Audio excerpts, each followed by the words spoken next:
বাইরে থাকেন, সারাদিনই বাইরে থাকেন, রাতেও অনেক সময় তখন ম্যাডাম থাকতেন হচ্ছে কর্নেল মুস্তাফিজের সাহেবের বাসায় থাকতেন মাঝে মাঝে রাতে।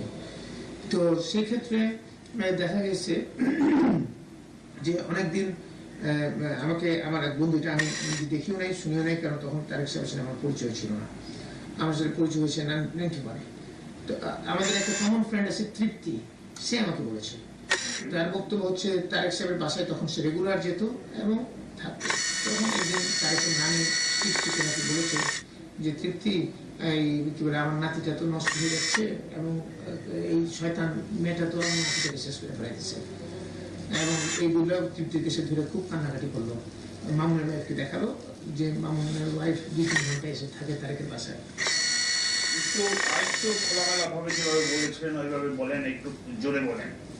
যে তারেকের বাসায় প্রায় সময় মামুনের ওয়াইফ আসতো এবং মামুনের মানে তারেকের রুমে যেত, 2-3 ঘন্টা থাকতো এবং থেকে চলে যেত। তো এটা মানে তারেকের নানি এটা বোধহয় উনি নোটিস করেছিলেন এবং নোটিস করে এই জিনিসটা ওনার নোটিসে আসার পরে উনি তৃপ্তিকে একদিন এই কথাটা বলছেন, মানে একটু কান্না কান্না ভাবে এগুলো যে আমার নাতিটা তো নষ্ট হয়ে যাচ্ছে এবং এই শয়তানটা মেয়েটা তো এসে আমার নাতিটাকে শেষ করতেছে। এর বাহিরে যেগুলো বলেছিলেন যে বাহিরে বিভিন্ন আড্ডায় বিভিন্ন জায়গায় এবং বিদেশে, আচ্ছা এখানে আর বাইরেও হচ্ছে, এখানে বিদেশে যেহেতু উনি যখন যান তখন বিদেশেও আমরা শুনেছি যে বিশেষ করে মালয়েশিয়াতে, মালয়েশিয়া বাদল একজন আছে, তো সে নাকি মানে আপনার এই সমস্ত সাপ্লাই টাপ্লাই দিত এবং হোটেলে তারেক সাহেব এই সমস্ত কাজ টাজ করতো। এইসব আমরা শোনা কথা, এটা আমরা শুনেছি। মানে এটাকে আরো অনেকেই বলে এই কথাগুলোকে। আর কোকো সম্বন্ধে কিছু বলবেন? কোকো সম্বন্ধে আমাদের ইমপ্রেশন মানে এজ এ ম্যান তারেক সাহেব ওয়াজ much more better human being এবং তারেক সাহেব মানে ব্যবহার অনেক অনেক ভালো কোকোর চেয়ে, এবং কোকো সাহেবের খুব রুড এবং সবার সাথে খারাপ ব্যবহার করছেন, প্রায় সকল মন্ত্রীকে উনি বোকা বাসা করছেন না, যারা মানে মানে একটু মানে সবসময় একটা ক্ষমতা দেখাতে চান। তারেক সাহেবের টোন ছিল রিকোয়েস্টিং টোন, আর ওর টোন হচ্ছে commanding tone, something like that. আর এদিকে কোকো সাহেবের চরিত্র যতটুকু আমি জানি বা ওর সাথে আমি মেলামেশা করতাম না, বাট আমরা বাইরে থেকে যতটুকু শুনেছি ও একটা নিজস্ব সার্কেল ছিল, সে 5 জন বন্ধু বান্ধব, খুব ঘনিষ্ঠ বন্ধু, সেই লেভেলে সে এই মডেল তারকা যারা আছে তাদের সাথে সে মানে তাদেরকে ব্যবহার করতো। বাট এটা তো আমরা শুনেছি যে তারেক সাহেবের একটা অহমিকা ছিল, বিশেষ করে যারা আইএসডি ফ্রেন্ড যারা আছে তারা প্রায় সময় বলতেন, আমরা শুনেছি যে সে খুব একটা অহমিকা নিয়ে চলতেন এবং ব্যবহার ভালো করতেন না। কিন্তু আমাদের পলিটিক্যাল লেভেলে কিন্তু আমি দেখেছি ভালো ব্যবহার করতো, কারণ পলিটিক্স মানে পলিটিক্যালি যেহেতু সে পলিটিক্সের অ্যাম্বিশন ছিল তার, সে কিন্তু প্রথম দিকে একটু তার অহমিকা ছিল, কিন্তু পরবর্তীতে হি ওয়াজ সিজন পলিটিশিয়ান। আপনার এই যে বিএনপিতে পরিবারতন্ত্র সম্বন্ধে আপনার মতামত কি?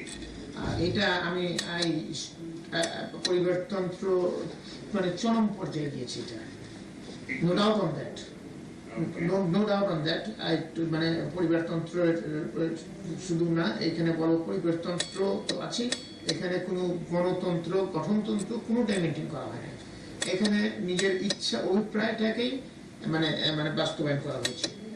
এখানে আমাদের যে পার্টির ভিতরে ইনার লেভেলে যে গণতন্ত্র নেই, একক ক্ষমতা চেয়ারপারসনের ছিল এবং চেয়ারপারসন বিভিন্ন প্রতিনিধি সভা পর্যন্ত আগে থেকে হারেস চৌধুরী এগুলো ঠিক করতো, এই সব দুষ্ট লোক ছিল হারেস চৌধুরী, সে ঠিক করতো যে কে কি ধরনের বক্তব্য দিবে, কার এগেনস্টে বক্তব্য দিবে, ওইটা আগে সে ম্যাডামের সাথে কথা বলে 3-4 জন আমাদের এমপি ছিল, মন্ত্রী টন্ত্রী ছিল, কিছু আমাদের যখন প্রতিনিধি সভা হয়তো বিভিন্ন ডিস্ট্রিক্ট থেকে শিখাই বক্তব্য দেওয়া হতো। এবং যেই কারণে অনেকে কোনো কথা বলতো না, কেউ যদি কোনো মানে মানে সরকারের বা দলীয় ক্রিটিক্যালি কোনো বক্তব্য দিতেন তাকে ধমকাইতো, মানে যাতে অন্য কেউ বক্তব্য দিতে পারতো না। তো সেটা তো আছেই। আর পরিবারতন্ত্র যেটা, সেটার মধ্যে আমি দেখেছি যে এখানে বিশেষ করে উনি ওনার বোনকে নিয়ে এসছেন এমপি নমিনেশন দিয়েছেন, মন্ত্রী বানিয়েছেন, ওনার ভাইকে দিয়েছেন, প্লাস ওনার ভাইনাকে নমিনেশন দিয়েছেন। তো এই সমস্ত জিনিস ছিলই, এবং এই জিনিসের জন্য আমরা as a whole Ziaur Rahman সাহেব যখন ছিলেন ওনার কাছে কোনো পরিবারতন্ত্র পরিবারের কেউই ভিড়তে পারেনি। হি ওয়াজ এ সাম ইন্ডিপেন্ডেন্ট, দুর্নীতির আজ পর্যন্ত আসতে পারেনি ওনার। যখন আমরা দেখেছি, আমি তখন খুব ছোট ছিলাম, আমার ভাই এডিসি ছিল, ওনার কাছে আমি শুনেছি যে একজন ওনার পিএস ছিল, কর্নেল কি নাম যেন, উনি একটা কি ভিসিপি নিয়ে আসছিল, সাথে সাথে ওই ভিসিপি আনার কারণে তাকে চাকরি থেকে বরখাস্ত করে দিয়েছেন, ওনাকে করছেন। এবং বিএনপিরও একটা ছেলে ভিসিপি ভিসিআর নিয়ে আসছিল, তাকে উনি চাকরি থেকে মানে পার্টি থেকে বহিষ্কার করে দিয়েছিলেন। তো এরকম অবস্থা ছিল। এখানে তো এটা ঠিক উল্টাটা ছিল। By the way, what about the family of Ziaur Rahman? তার কি কোনো আত্মীয় স্বজন নাই এবং ছিল না যে পলিটিক্সে বা সিনে আসার মতো? আমরা তো কাউকেই দেখছি না। এটা আসলে ওনার কোনো ভাই আসতে পারে নাই। যখন আমার ভাই মানে এখানে আমার যেহেতু মনে হয় যে ম্যাডামের আত্মীয় স্বজনটাই বেশি স্কোপ পেয়েছে, যেটা আমরা তো কোনো কথা বলি না, শুনি দেখি, মানে আমরা উই আর অলসো নোটিসড ইট যে জিয়াউর রহমান সাহেবের যে নিজস্ব ফ্যামিলি থেকে আসেনি। তো লাস্টলি যখন এই যে ম্যাডাম ইয়েতে চলে আসলেন, কি বলে, আমরা যখন রিজাইন ম্যাডাম আপনি কেয়ারটেকার গভর্নমেন্ট আসার পরে ওই জিয়াউর রহমান সাহেবের এখন ভাই না ভাতিজাকে নিয়ে ম্যাডাম আসতেন, কি জানি না পরবর্তীতে এই ফ্যামিলিটাকে এত ইগনোর করা হলো কেন? এটা আসলে আমি ঠিক সঠিকভাবে বলতে পারবো না, কিন্তু আমি যতদূর মনে করি ইগনোর করা হয়েছে এক নম্বর, এবং সেটা সঠিক হয়নি বলে এটা আমার একবার মন্তব্য না। আমাদের অনেকের মধ্যে আমরা যারা আছি বিভিন্ন র্যাঙ্ক এন্ড ফাইলের আমাদের মধ্যে আলোচনা করেছি এবং সবাই মানে উই ফেল্ট ইট। এই যে একটা জিনিস, আজকের যে পরিবর্তিত পরিস্থিতি যেটা চলছে, যে ইমার্জেন্সি চলছে, এটার জন্য কি আপনাদের পার্টি দায়ী বলে মনে করেন? আমি তো মনে করি, একটু যদি ব্যাখ্যা করেন। মানে I have got all the reasons to believe for it, এবং নট অনলি বিলিভ, আমরা ম্যাডামের সাথে কতবার করে কথা বলেছি এই জিনিসে। বিশেষ করে যেমন প্রথম অবস্থাতে আমি যাই যে 2 বছর extension of the chief justice, যিনি মানে হাসান সাহেব খুব ভালো মানুষ, উনি কিন্তু, আমি এই কথা বলবো না যে উনি যদি কোনোভাবে কেয়ারটেকার চিফ হলে বিএনপিকে ফেভার করতেন, I don't agree that, because he would have done the মানে best part of his job. But কিন্তু ম্যাডাম মনে করছিলেন যে উনি যেহেতু উনি বিএনপিতে আগে ছিলেন, উনি হয়তো আমাদেরকে ফেভার করবেন। কিন্তু এটাকে মাথায় একটা ব্যাড জিনিস মাথায় রেখে মানে একটা উদ্দেশ্য প্রণোদিত ভাবে 2 বছরটাকে এক্সটেনশন করা হলো, যে কেন 2 বছর এক্সটেনশন করলে হাসান সাহেব কেয়ারটেকার চিফ হবেন। তো এই জিনিসটাকে বিরোধিতা আমি, মান্নান ভূঁইয়া, সালেহ হোসেন খোকা, আমরা অনেকেই, ইভেন সাইফুর রহমান, ইভেন খন্দকার মোশাররফ হোসেন, আমরা অনেকবার নিজেরা আলোচনা করেছি, ম্যাডামকে বলেছি, বাট আমরা পারি না এটাকে করতে। কারণ এইখানে এই হারেস চৌধুরীর একটা বিরাট রোল ছিল, এই জায়গাগুলো। হারেস চৌধুরী, ইভেন মধু সাহেবও এটা চান নাই, কিন্তু এটা করেছে হচ্ছে বেস্ট আমিনুল হক, নাজমুল হুদা, এই ধরনের লোকগুলো। তারপর হচ্ছে আজিজ সাহেবকে বানালেন আপনার চিফ অফ ইলেকশন কমিশন। তো ইনি একজন হচ্ছে মানে একজন মাথা মানে মানে মানে লোক, মানে এটা হচ্ছে আপনি কি করে টোটালি একজন যার কাছে কোনো অ্যাকসেপ্টেবিলিটি নাই। আমরা ওনাকে মনে করি একজন ক্র্যাকপট হিসেবে আমরা মনে করি। আমরা বেশ কয়েকবার ম্যাডামকে রিকোয়েস্ট করেছি, ম্যাডাম ওনাকে সিইসি থেকে সরিয়ে দেন। তো উনি কোনোভাবেই সিইসি থেকে ওনাকে সরাবেন না। এই জিনিসটাকে সবাই বলেছে, in fact almost everybody has said, because উনি একবার করেছেন, মনে করেন উনি কোনোটা রাখতেই হবে। তো এইটাকে, এই দুইটাকে নিয়ে কিন্তু মেইন আন্দোলনটা হয়েছে। আওয়ামী লীগ যে আন্দোলনটা করেছে, এই ইস্যুতেই আন্দোলনটা করেছে। এবং লাস্টলি আপনার আরেকটা জিনিস ছিল যে দুর্নীতি। উনিকে আমরা বলেছি, আমি অ্যাটলিস্ট বলেছি, ম্যাডাম আপনি আমাদেরকে কিন্তু যে ইস্যুতে আমরা পাওয়ারে এসেছি, ল অ্যান্ড অর্ডার আল্লাহর রহমতে ভালো আসছে, কিন্তু এখন ইস্যু হয়ে গেছে দুর্নীতি। নেক্সট ইলেকশনে কিন্তু আমাদের দুর্নীতি এবং গুড গভর্নেন্স হচ্ছে আমাদের ইস্যু এসে যাবে, এবং দুর্নীতির মধ্যে এটা কনসেন্ট্রেট। আমরা পর 4 বার দুর্নীতিতে নাম্বার 1 হয়ে গেছি, মানে বিএনপির আমলে। এই জিনিসটাকে এবং আপনি তারা কেস করবে, এবং বিভিন্ন দুর্নীতিবাজ মন্ত্রীদের কথা পত্রপত্রিকা হরামেশা করতেছে। সেখানে আমরা কোনো, আপনি যদি কিছু সিম্বলিক কিছু না করেন তাহলে তো এটাকে আমার মনে হয় খুব খারাপ অবস্থা হবে।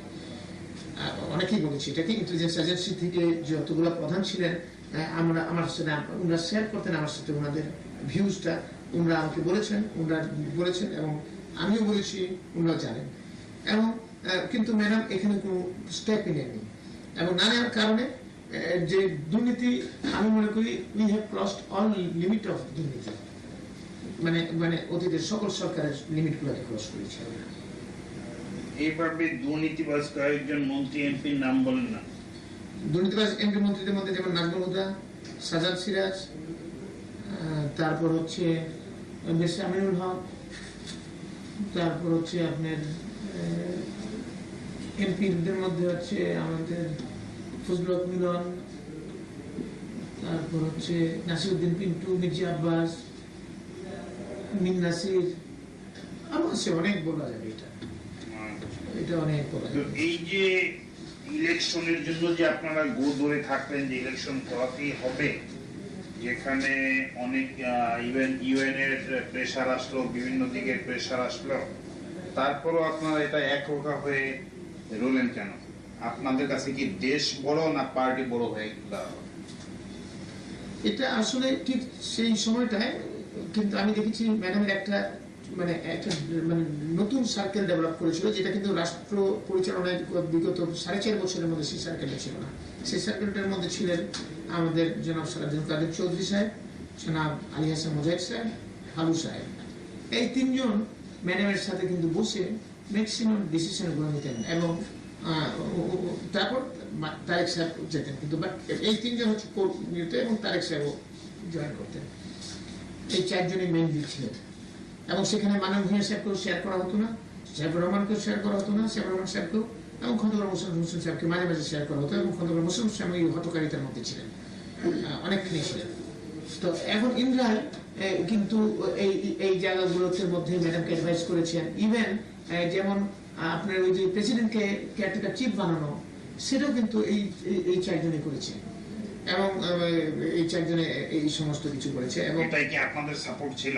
না, আমরা মান্নান ভূঁইয়া, সাদেক হোসেন খোকা বা আমরা মোটামুটি একটা লাইনে ছিলাম। আমরা কখনোই হটকারী কাজের পক্ষে কখনোই আমরা কিন্তু পজিশন নিই, আমাদের পজিশন ছিল এগুলোর বিপক্ষে, এবং ম্যাডামও সেটা জানতেন।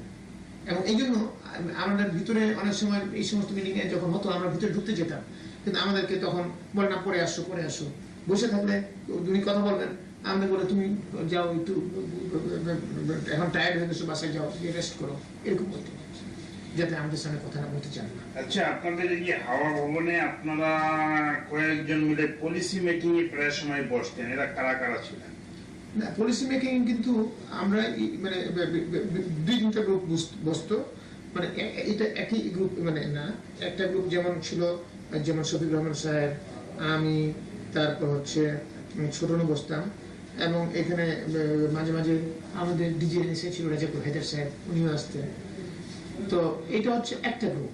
হাওয়া ভবনে কিন্তু আরো বেশ 2-3টা গ্রুপ বসতো, সেটা হচ্ছে কিছু সচিব যেমন মুফাজ্জল করিম, তারপর হচ্ছে আরো বেশ কিছু সচিব, আরো যেমন আমাদের মাজুদ্দিন স্যার, তারপর এই ধরনের বেশ কিছু আমাদের ইন্টেলেকচুয়াল ওনাদেরকে নিয়ে বসতো, তারেক আলাদা ভাগ বসতো। তো তারেক সাহেবকে আমি দেখেছি এরকম 2-3টা গ্রুপে বসতো, আমাদের একটা গ্রুপের মধ্যে এটা একটা গ্রুপ ছিল। আচ্ছা বাইদি ভাই, এই তারেক সাহেবের শিক্ষাগত যোগ্যতা এবং আপনার শিক্ষাগত যোগ্যতাটা কি একটু বলবেন নাকি? আমারটা আগে বলিনি, তারেক সাহেবটা আমি অত ভালো জানবো না। আমারটা হচ্ছে আমি মেট্রিক পাস করার পরে আমি ব্যবসায় ইনভলভ হয়ে গেছি। তারপর বাসা থেকে খুব চাপ আমাকে বলছে যে তুমি আমার বাসায় আমার 8টা ছেলের মেয়ের মধ্যে একটা পচা ডিম হয়ে গেছে, আমাকে মিন করছে, যেহেতু আমি লেখাপড়াটা ডিসকন্টিনিউ করে ফেলছি। বাট তারপর আমি ইন্টারমিডিয়েট দিয়ে যদিও পাস করেছি, বাট সেটাকে পাস আমি নিজেই গণ্য করতে চাই না, যেহেতু 3rd division I cannot consider, because I am not আমি নিজেকে মনে করি না যে আমি ওই ক্যালিবারের, কিন্তু জাস্ট পাসের জন্য পাস করতে করছি আর কি। তার এদিকে তারেক সাহেবের ব্যাপারে আমি মানে তার যতদূর জানি সে ইন্টারমিডিয়েট বা গ্রাজুয়েট করেছি কিনা আমার জানা নেই। কোনটা? তারেক সাহেবের ব্যাপারে। আচ্ছা, এখন এই যে আমরা যে জিনিস নিয়ে দুর্নীতি বা বিভিন্ন জায়গায়, এবং দেখা গেছে যে আপনি ছিলেন খুব পাওয়ারফুল ম্যান বিং দি প্রতিমন্ত্রী, তো এই যে বসুন্ধরা গ্রুপে সাথে আপনাদের সংশ্লিষ্টতা এবং এখান থেকে কিভাবে কি আপনারা বেনিফিশিয়ারি হলেন এবং ওখানে একটা কিলিং হয়েছিল, সাব্বির নামে এক লোক কিল হয়েছিল বসুন্ধরা শাহ আলম সাহেবের ছেলের হাতে, এইটা সম্বন্ধে একটু শর্টলি বলবেন এবং আপনাদের সংশ্লিষ্টতা এটা একটু বলবেন।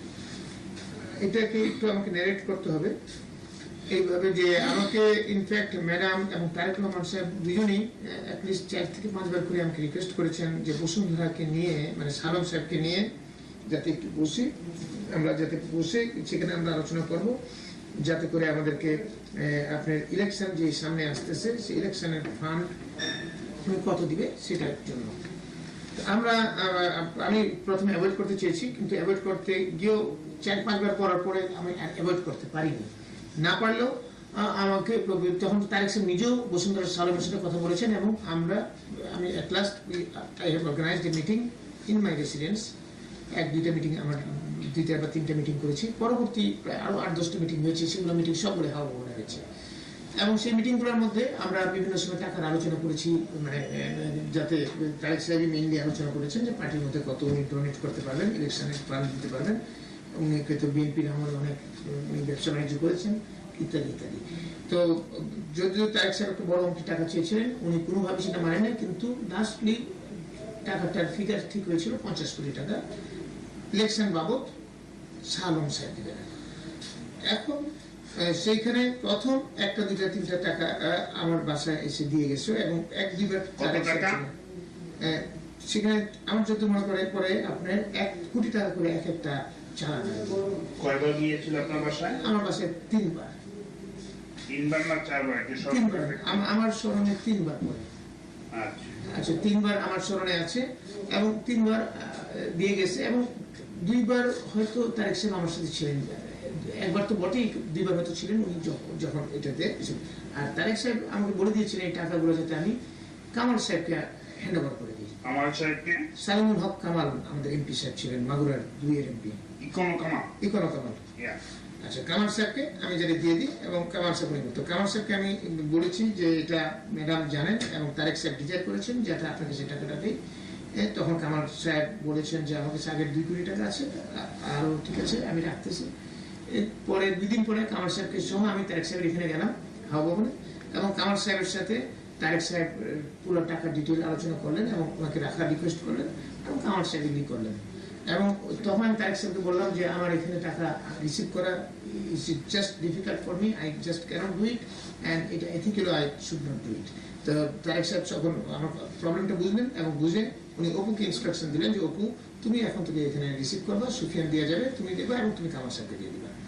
তো তারপরে অপু এটা কোঅর্ডিনেট করতো সুফিয়ান এবং কামালের সাথে, কামাল ভাইয়ের সাথে।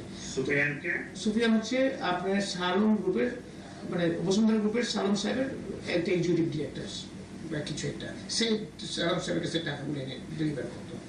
তো এরকম ভাবে বেশ কিছু টাকা পয়সা নিছে এবং পরবর্তীতে সুফিয়ান এবং আমি কামাল ভাইয়ের কাছ থেকে জানলাম যে যেহেতু সুফিয়ানের পক্ষেও খুব ডিফিকাল্ট হয় মানে মতিঝিল থেকে এখানে আসা, কামাল ভাইয়ের জন্য ডিফিকাল্ট হয় মতিঝিল থেকে এখানে এসে কালেক্ট করে নিয়ে যাওয়া, সেই জন্য দুজনেই ডিজাইড করছে যে একটা অন্য কোনো থার্ড প্লেসে যেমন মতিঝিল সাইডে কোনো একটা ব্যাংকে ট্যাঙ্কে টাকাগুলো রাখা যায়। কোন ব্যাংকে? ব্যাংক আমি যদি জানতাম প্রাইম ব্যাংক বা আরো কোনো থাকতে পারে। এটা কামাল সাহেব যে ব্যাংকের কথা বলতো সুফিয়ান সেখানে গিয়ে ড্রপ করে দিয়ে আসতো, যেভাবে কামাল ভাই বলতেন ক্যাশ টাকা। তো এইভাবে মোট আমি পরবর্তীতে মানে এই তারেক সাহেবের কাছ থেকে জেনেছি এবং কামাল সাহেবের কাছ থেকেও জেনেছি যে 20 কোটি টাকা দিয়েছে সুফিয়ান সাহেবরা। এই 20 কোটি টাকা পুরোই কামাল সাহেবের কাছে রাখা গচ্ছিত অবস্থায় ছিল। তো এইটা হচ্ছে একটা দিক। আরেকটা দিক হচ্ছে যে সাব্বির হত্যা মামলা। ইন বিটুইন এই সাব্বির হত্যা মামলা যখন হওয়ার পরেই আমরা কমিটি করে দিয়েছিলাম স্বরাষ্ট্র মন্ত্রণালয় থেকে এটাকে ইনভেস্টিগেট করার জন্য এবং এটা মনিটরিং অন্তর্ভুক্ত করেছিলাম। মনিটরিং আমরা আলোচনার জন্য নিয়ে এসেছিলাম। এখন একটা মিটিংয়ে আমি দেখেছি যে আমরা যখন সাব্বির হত্যা মামলাটাকে আমরা কোয়াইট সেন্সিটিভ মনে করেছিলাম from the part of home ministry, যেহেতু মানে এই জিনিসটা একটা গুলশানের মতো জায়গায় একটা ঘটনা ঘটে গেল, একটা ইয়াং ছেলে এইভাবে মারা গেল, সেইটাকে অনেকেই মানে ইনফ্যাক্ট গুলশান থেকে বেশ কয়েকজন মানে এক্স সেক্রেটারি বা এক্স মিনিস্টার আমাকেও ফোন করেছে এবং আমাদের সচিবকেও ফোন করেছে যে এটাকে একটু ভালোভাবে দেখার জন্য। আমরা তখন ওই কমিটিটা আমরা করে দিয়েছিলাম। আচ্ছা, তারপরে কি বলে তারেক সাহেবের অফিসে একদিন একটা মিটিং হচ্ছিল, মানে ওই টাকা পয়সা লেনদেন নিয়ে। সেই মিটিং এর এক সেখানে শালম, সুফিয়ান, আমি, তারেক সাহেব, মানে এই চারজনই আমার মনে করে আমরা চারজনই হয়তো ছিলাম আমরা সেই মিটিং এর মধ্যে। সেই চারজনই ছিলাম সেই মিটিং এর মধ্যে। আমি পরে ঢুকলে পরে আমি মানে মিটিং এ আমি জয়েন করছি, I am the last man to join in the meeting. তো ওইখানে যাওয়ার পরপরই আমি চেয়ারে বসার পরপরই মানে ইন দ্য ভেরি বিগিনিং বলার সাথে সাথে কি বলে মানে খুব অ্যাগ্রেসিভ টোনে এই কি বলে শালম আমাকে বলতেছে, আপনি একে কয়েকবার বলছি ইমিডিয়েটলি কয়েকবার কিন্তু সে আমাকে রিকোয়েস্ট করেছে টেলিফোনে এবং সুফিয়ানের মাধ্যমে যাতে আমি ওদের কেসটার স্বামী হত্যা মামলাটাকে যাতে ফাইনাল রিপোর্ট দিয়ে দিই। ইভেন তারেক সাহেবকেও বলছে, তারেক সাহেব আমাকে দিয়ে বলছে যে দেখা যায় কি করা যায়, বাবা একটু দেখেন না কেন ভাই, ওরা আমাদেরকে একটু সাহায্য করতেছে, একটু হেল্প করা যায় কিনা। আমি বলছিলাম যে দেখি তারেক সাহেবকে আমি অ্যাভয়েড করতে চেয়েছি। আর এদিক থেকে তো আমরা কাজ করে যাচ্ছিলাম এবং তখন কিন্তু সেটার আগে আমরা শালমের ভাইনাকে আমি ধরে ফেলছিলাম। আমরা সিআইডি পুলিশকে আমি খুব চাপ সৃষ্টি করছিলাম যে আপনার কেসের প্রগ্রেস হচ্ছে না, এবং তখন সিআইডি এডিশনাল আইজি খোদা বসছিলেন, তিনি ওর ভাইনাকে ধরে ফেলছিলেন। তখন ধরার পরেই এই শালম বলে হ্যাঁ আপনাকে ফাইনাল রিপোর্ট দিবেন, যেটা না করে উল্টা আরো আমার ভাইনাকে ধরে নিয়ে গেছেন, তাকে মারধর করা হচ্ছে, ইত্যাদি করা হচ্ছে, কথা স্বীকারোক্তি আদায় করার চেষ্টা করা হচ্ছে, কি পাইছেন কি আপনারা ইত্যাদি। কে বলতেছিল এটা? শালম। Aggressive tone, in a very offensive tone, and I took a serious exception of it, and I lost my total temper. And আমি চেয়ার থেকে দাঁড়ায় গিয়ে with the top of my voice I have started shouted. I have told him that already I have done a favor, that আমি এখনো আপনার অফিসকে আমি লোক পাঠাই, অফিসের লোকজনকে ধরে আনি নেই বা বাসায় আরো অন্য ধরে নেই, just because of madam and Tarique Rahman, because madam and Tarique Rahman আমাকে অলরেডি বেশ কয়েকবার আপনার ব্যাপারে বলেছে, but you have crossed all limits now, এবং আপনাকে আমি এখানে কিছু করার নাই, nothing to do with it, এবং এখানে একজন মারা গেছে, আরেকজন মেরেছে, একটা কিলিং হয়েছে, এই ক্ষেত্রে আমি কম্প্রোমাইজ করতে পারবো না। তো আমাকে তারেক সাহেব এই কথা বলার পরে তারেক সাহেবটা আমাকে টেনে নিয়ে বসাইলো পরে বুঝাতে চেষ্টা করলো, এবং পরে দেখি সুফিয়ান বলে যে এটা আপনি রাগ করছেন কেন, এত উত্তেজিত হয়ে গেছেন কেন, ইত্যাদি ইত্যাদি। পরে শালমও বলে যে ঠিক আছে, আই এম সরি, আপনি রাগ করেন না, ইত্যাদি ইত্যাদি, এরকম ভাবে মিনিমাইজ করার চেষ্টা করলো, করে মিটিং ভেঙে চলে গেল। তারপরে পরবর্তীতে তারেক সাহেব আমাকে বেশ কয়েকবারই বললেন যে গৌর ভাই এটাকে এই কেসটাকে একটু আপনার করা যায় কিনা, কি বলে হালকাভাবে দেখা যায় কিনা। তাই বললাম যে আমার পক্ষে আমি দেখতেছি, মানে I try to avoid Tarique সাহেব, বিকজ ওনার সাথে আমি কথা না বলে আমি আমার কাজগুলো করতেছিলাম। এবং ইন দ্য মিন টাইম আমি খোদা বক্সকে বলেছিলাম যে খোদা বক্স সাহেব আপনি ইমিডিয়েটলি আগে এই ইয়েকে মানে ভালোভাবে টাইট করেন, ভাইনা যাকে ধরছেন তার কাছ থেকে দেখেন আপনাকে তাকে ব্রেক করতে পারেন কিনা, ব্রেক করতে পারে পুরো ঘটনার প্রভাবটা পাবেন, বিকজ আমরা মানে ঘটনার প্রভাবটা আমরা পাচ্ছি না। আমরা বুঝি যে এটা মার্ডার হয়েছে, কিন্তু মার্ডারটা কেমনে, কে কিভাবে কি হয়েছে, এই ঘটনার প্রভাবটা আমরা পাচ্ছিলাম না। তারপর at one point of time তাকে র্যাব হেডকোয়ার্টারে নিয়ে যাওয়ার কথা আমি নির্দেশ দিলাম, র্যাব হেডকোয়ার্টারে নিয়ে ওইখানে রেখে আপনারা আলোচনা করুন। তারপর ওইখানে টোটাল টিম নিয়ে গেছে এবং নিয়ে ওইখান থেকে পুরো জিনিস বের করে নিয়ে আসছে, এবং সে পুরো ব্রেক করছে, ঘটনার প্রভাব বলেছে। এবং ওইখানে দুইটা মেয়ে ছিল, তারপর একটা ব্রোকার মেয়েগুলো সাপ্লাই দিয়েছিল, দুইটা না তিনটা মেয়ে। তারপর সেই ব্রোকারকে আমি অ্যারেস্ট করতে বলেছি, সেই ব্রোকারও স্বীকার করেছে। ওই মেয়ে দুইটাকে অ্যারেস্ট করতে বলেছি, সেই মেয়ে দুইটাও অ্যারেস্ট হয়েছিল, এবং মেয়ে দুইটাও সব স্বীকার করছে, এবং সকলের স্বীকারোক্তি মিলে গেছিল। মিলে যাওয়ার পরবর্তীতে তখন ইন বিটুইন আমার উপর চাপ বাড়তে থাকে, দুটো পক্ষ থেকে চাপ আসতে থাকে। যখন চাপ বাড়তেছে তখন আমি খোদা বক্সকে জিজ্ঞেস করলাম যে চাপ তো আসতেছে তারেক সাহেবের কাছ থেকে, ম্যাডাম ইনডাইরেক্টলি চাপ দিচ্ছিলেন। তারপর এট ওয়ান পয়েন্ট অফ টাইম তো ডাইরেক্টলি চাপ দেওয়া শুরু করলেন যে আপনি কি চার্জশিট দিতে যাচ্ছেন নাকি। আমি বললাম চার্জশিট, জিজ্ঞাসা করেছে, এটা তারেক সাহেব জিজ্ঞেস করেছেন আমাকে। তারপর হচ্ছে কি আপনার ক্ষুধাবশকে আমি তখন বললাম, বিকজ আমি দেখতেছি যে এটাকে আমি মানে এই চাপ কতটুকু আমি কন্টেইন করতে পারবো, মানে I had a doubt on my self at that point of time. তখন আমি ক্ষুধাবশকে জিজ্ঞেস করলাম যে ক্ষুধাবশ সাহেব, চার্জশিট পর্যায়ে যেতে কতটুকু আপনার সময় লাগবে বা কি পর্যায়ে আছেন আপনি? বলে যে স্যার, চার্জশিট পর্যায়ে যেতে আমাকে ওই দুটো দারোয়ানকে ধরলে আমরা টোটাল এভিডেন্স আমাদের কাছে চলে আসবে, তাহলে করোবোরেশন সব হয়ে যাবে এবং আমরা একটা এটা স্কোয়ার আপ করতে পারবো। এমন যে ঠিক আছে, দারোয়ানগুলো ধরেন, আর খেয়াল রাখবেন এই আলামত বা এভিডেন্স গুলো যেগুলো আছে, উইটনেস যা আছে, একটাও যাতে নষ্ট না হয়। আপনি ভিডিও করবেন, টেলিফোনে কনভারসেশন রেকর্ড করবেন, এবং যাতে কোনো কারণে যদি আমার আইনে limitation, as a political personality আমার লিমিটেশন আছে, যদি কোনো কারণে এই আমি মানে থাকা অবস্থায় চার্জশিট না দেওয়া সম্ভব হয়, তাহলে আপনি আলামত এভিডেন্স সবগুলো রাখবেন, আমি চলে যাওয়ার পর আপনারা চার্জশিট দেবেন, অ্যাটলিস্ট কেসটাকে কিল করেন না। এই কথাগুলো আমি খুব অবশ্যই দিয়েছি।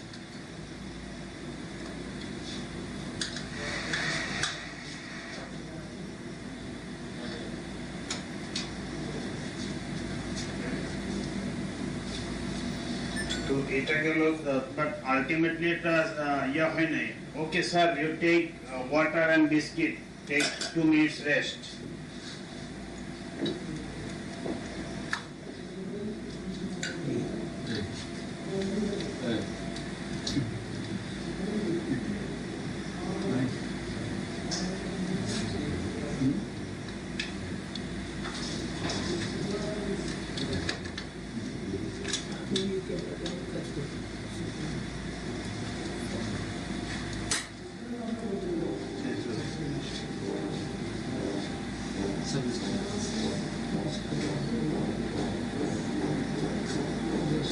You are okay, sir?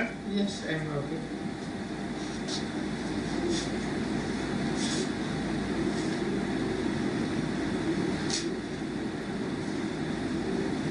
But আপনি কিন্তু অনেক জিনিস এড়িয়ে যাচ্ছেন, ঠিকভাবে বলছেন না। না, আমি সবই তো বললাম, কোনটা বাকি আছে? ক্লিয়ারলি বলবেন আর আমি সবই তো বললাম, কোনটা ক্লিয়ার, মানে কোনটাই তো আমার মনে হয় না যে বাদ দিলাম, সবই তো বলেছি।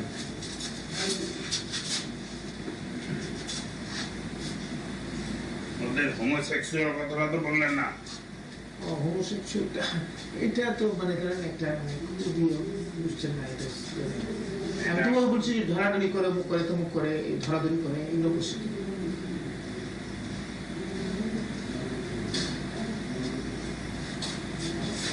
যে এই টাকাটা ওনার জন্য বেশি দরকার, এবং ঠিক আছে আমরা একটা ফেভার করতে তো পারি, এরকম একটা ভাব ছিল না। কারণ উনি যেহেতু আমাকে কয়েকবার রিকোয়েস্ট করেছেন, তখন আমি ভাবটা ব্যক্তিগতভাবে আপনি কি বেনিফিটেড হলেন এখান থেকে? না, আমি কোনো ব্যক্তিগত বেনিফিশিয়ারি। আপনার তো অনেক, আপনার নামে, আপনার ভাই বোনের নামে, স্ত্রীর নামে অনেক প্লট আছে বসুন্ধরা।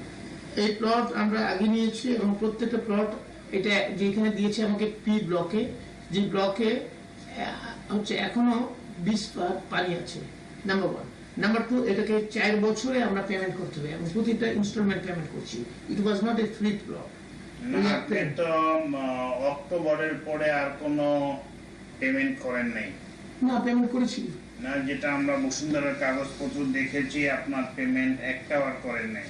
না না, আমার কাছে ডকুমেন্ট আছে, তো আমার অফিসে ডকুমেন্ট আছে, আমরা আরো বেশ কয়েকটা পেমেন্ট করেছি। তো এখানে স্যার এটা তো গেল, আর আপনি স্বরাষ্ট্র মন্ত্রী থাকাকালীন অনেক সাফল্য আছে, আমরা বলবো যে আপনি র্যাব সৃষ্টি করেছেন আর অনেক কিছু করেছেন, কিন্তু এখানে এই যে র্যাব এবং পুলিশের জন্য গাড়ি ক্রয়ে এখানে একটা বড় ধরনের অ্যানোমালিজ হয়েছে। এইটা করার কারণটা কি, এবং এতে আপনারা কে কিভাবে বেনিফিটেড হয়েছেন? ইনফ্যাক্ট স্বরাষ্ট্র মন্ত্রণালয়ে আমি চেষ্টা করেছি অলং যে ফেয়ার থাকার জন্য, যাতে করে স্বরাষ্ট্র মন্ত্রণালয় কোনো ঘটনা থেকে ফেয়ার থাকতে আমি চেষ্টা করেছি।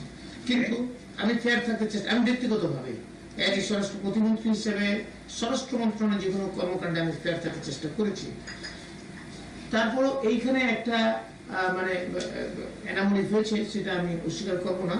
অ্যানামলিটাকে আপনাকে কারণ এটাকে আরো প্রপার অ্যাটেনশন প্রয়োজন ছিল এটাকে দেওয়ার, যেটা আমি মনে করেন আপনারা যে কোনোভাবে ইনোসেন্ট মিস্টেকও বলতে পারেন অথবা মোটিভেটেড মিস্টেকও বলতে পারেন, বাট আমি মনে করি এখানে পরের কথাটা হয়তো আমরা ধরে নিতে পারি যে মোটিভেটেড মিস্টেক, বাট ইনোসেন্ট মিস্টেকটা আমরা নিব না। এই জন্য ইনিশিয়ালি যে টেন্ডারটা ওপেন করা হয়েছিল, ওপেন টেন্ডার সবাই পার্টিসিপেট করতে পেরেছে, তারপরে সেটাকে আপনারা 3টা ডেটে, আপনারা এটাকে 3 ডেটে এটা বিভিন্ন বিজ্ঞপ্তি পত্রিকায় দিয়েছেন, তারপরে আপনারা এপ্রিল মাসে টেন্ডারটা ওপেন করেছেন, এপ্রিলের পসিবলি 6th of এপ্রিল।